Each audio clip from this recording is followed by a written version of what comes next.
அன்பான வணக்கங்கள். 12/5/2025 சித்திரை திங்களில் சித்ரா பௌர்ணமி. இந்த நாளில் நீங்கள் செய்ய வேண்டிய குளியல் தாந்திரிகம்.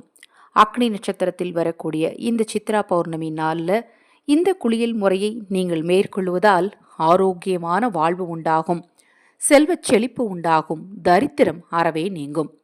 ஒரு எளிமையான குளியல் தாந்திரிக பரிகார முறையை பற்றி இந்த பதிவில் பார்க்க இருக்கிறோம். பதிவை பார்ப்பதற்கு முன் ஒரு சிறிய அறிவிப்பு. தெரிந்தும் தெரியாமலும் செய்த பாவம் நீங்க, கர்ம வினை தீர சித்ரா பௌர்ணமி என்று அன்னதானம் செய்ய முன்வாருங்கள். நீங்கள் அன்னதானம் செய்ய விரும்பினால் ரூபாய் 51 முதல் தாராளமாக ஏற்றுக்கொள்ளப்படும். 9344692042 இந்த வாட்ஸ்அப் எண்ணுக்கு தொடர்பு கொள்ளுங்க. இது மட்டுமல்லாது உங்கள் வீட்டு குழந்தைகளின் பிறந்த நாள், திருமண நாள் மற்றும் சிறப்பு வைபவ நாட்களில் ஆதரவற்றவர்களுக்கு உணவளிக்க விரும்பினாலும் இதே வாட்ஸ்அப் எண்ணுக்கு தொடர்பு கொள்ளுங்க. நம்ம சேனலில் நான் போடக்கூடிய பதிவுகளில் உங்களுக்கு சந்தேகம் இருந்தாலும், பூஜை பொருட்கள் உங்களுக்கு தேவைப்பட்டாலும், உங்கள் தனிப்பட்ட பிரச்சனைகளுக்கு பிரத்யேகமாக பரிகாரங்கள் செய்து கொள்ள விரும்பினாலும் இதே வாட்ஸ்அப் எண்ணுக்கு தொடர்பு கொள்ளுங்க. இந்த நாளில் குளியல் முறைக்கு தேவையான பொருள் என்ன, அந்த 3 பொருட்கள் என்ன, எப்படி இந்த குளியல் தாந்திரிக முறையை நாம் பின்பற்றணும் அப்படிங்கிறத பார்க்கலாம். முதல்ல பொருள் என்ன அப்படிங்கிறத தெரிஞ்சுக்கலாம்.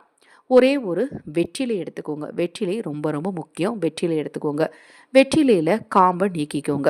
காம்பை நீக்கிட்டு அந்த வெற்றிலையில் சிட்டிகை அளவுக்கு மஞ்சள் தூள் வைக்கணும். மஞ்சள் தூள் வச்சுட்டு அதன் மேலே 3 மிளகுகளை வைக்கணும். வச்சு சுருட்டி ஒரு மஞ்சள் நூலால் கட்டிக்கோங்க. சிந்தாமல் பார்த்துக்கோங்க. நீங்கள் அதை நல்லா கரெக்டாக ஆர்டராக சுற்றணும் அப்படின்லாம் கிடையாது. லைட்டாக சுற்றிக்கோங்க. அதுக்குள்ளே இருக்கக்கூடிய மஞ்சள் தூளும் மிளகும் வெளியில் தெரியாத மாதிரி சுற்றிட்டு அதை எடுத்து கொண்டு போய் நீங்கள் குளிக்கிற தண்ணீரில் போட்டுக்கோங்க. நீங்கள் குளித்து முடித்த பிறகு மஞ்சளானது தண்ணீரில் கரைஞ்சிரும். மிளகும் வெத்தலையும் அதிலே தான் கிடக்கும். அதை எடுத்து கால்படாத இடத்துல அப்புறப்படுத்திடுங்க. ஷவரில் குளிக்க அப்படிங்கிறவங்க என்ன பண்ணலான்னா, ஒரு சின்ன சொம்பில் தண்ணீர் வச்சு இந்த பொருட்களை போடுங்க. ஒரு 20 நிமிஷம் அந்த பொருட்கள் அதுக்குள்ளே கிடக்கட்டும். அதன் பிறகு அந்த தண்ணீரை மட்டும் எடுத்து உங்கள் தலையில் ஊற்றிக்கோங்க. சித்ரா பௌர்ணமி என்று இந்த குளியல் முறையை நீங்கள் பின்பற்றுவதனால் பார்த்தீங்கன்னா ஆரோக்கிய குறைபாடுகள் நிச்சயமாக நீங்கும். இந்த சித்ரா பௌர்ணமியில் செய்ய வேண்டிய இன்னும் எண்ணற்ற சூட்சமங்கள் தொடர்ந்து நம்ம சேனலில் வர இருக்கு.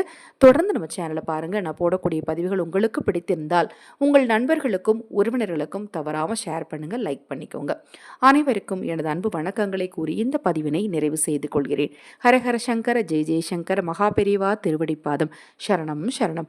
இந்த பதிவை கேட்டுக்கொண்டிருக்கும் உங்களது அனைவரது வாழ்விலும் மகாபெரிவா அருளால நல்லதே நடக்கட்டும்.